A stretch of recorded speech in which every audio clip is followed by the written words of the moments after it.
নমস্কার বন্ধুগণ, স্মার্ট চাষাবাদ চ্যানেলে স্বাগতম। তো আজকে যে ভিডিওটা বানানো হচ্ছে সেটা হচ্ছে করলা যে চাষ করেছিলাম আমি। আপনারা জানেন যে করলা চাষ করা হয়েছিল। তো করলা চাষে পুরোটাই লস, ঠিক আছে। এইদিকে দেখুন আপনারা, এখানে কিছু চারা, আর এই সাইডে যে আছে এই সাইডে পুরো চারাই মরে গেছে। এটা মরার পিছনে কিছু কারণও ছিল, যেই কারণে মারা গেছে। আর আপনাদেরকে দেখাচ্ছি আমি এই সাইডে যে করলাটা আছে, এই সাইডের করলাটাও মাঝখানে মারা গেছে। সেটার কারণ হচ্ছে এত পরিমাণে বৃষ্টি হয়েছিল, বৃষ্টির পরে যে রৌদ্রটা দেয় তাতে মালচিনটা পুরো হিট হয়। হিট হওয়ার পরে গোড়টা যে আছে গোড়ের মধ্যে ধসা লাগে, ধসা লাগার পরে মারা যায়। তো এইভাবেই মারা যাচ্ছে করলাগুলো। এই দেখুন আপনারা, আমি একটা উঠায় দেখাচ্ছি আপনাদেরকে। এটা উইল্ডের প্রবলেম, যেটা হচ্ছে এখন এটাতে নিমাটো, যেটা বলি নিমাটোর কোনো প্রবলেম নাই। এটা হচ্ছে ফাঙ্গাসের যে উইল্ট আছে, ব্যাকটেরিয়াল উইল্ট বা ফাঙ্গাসের উইল্ট, সেই কারণেই করলাগুলো মারা যাচ্ছে। তো এটাতে আর করলা হবে না, তো এটা আমি উঠায় দেবো।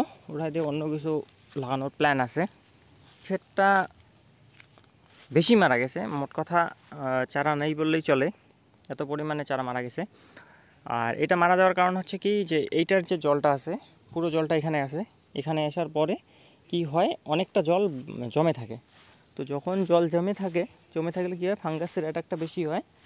তো সেই কারণে গোড়ায় কিন্তু ফাঙ্গাসের অ্যাটাক হওয়াতে এগুলো কিন্তু মারা গেছে করলাগুলো।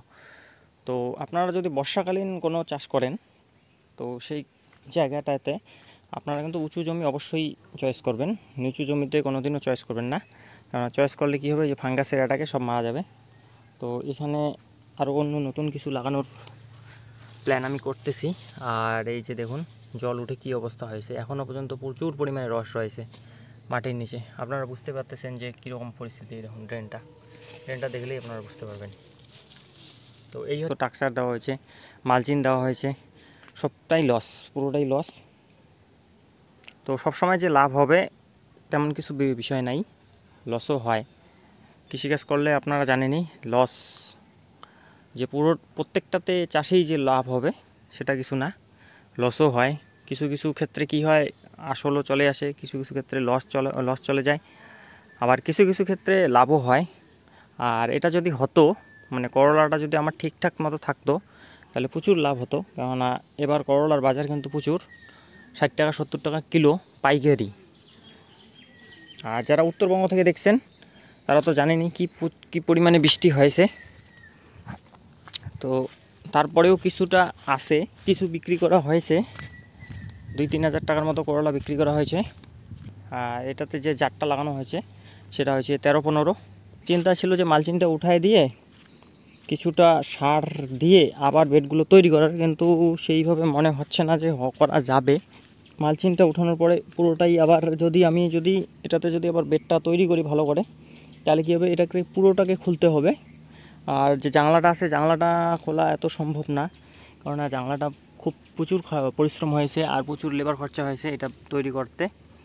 তো এই মালচিনেই আবার নতুন করে ভালোভাবে সেট করে লাগিয়ে দিয়ে আবার নতুন অন্য কিছু লাগানো হবে। আর মাঝখানটাতে যে আছে হার্বিসাইড স্প্রে করা হয়েছে, তো ঘাসগুলো পুরোপুরি মরে নাই এখনও, কিছু কিছু জায়গায় আছে। আর একটা হার্বিসাইড দেওয়া হবে, হার্বিসাইড দেওয়ার পরে তো ভিডিওটা এতটুকুই আপডেট। ভালো থাকবেন, সুস্থ থাকবেন।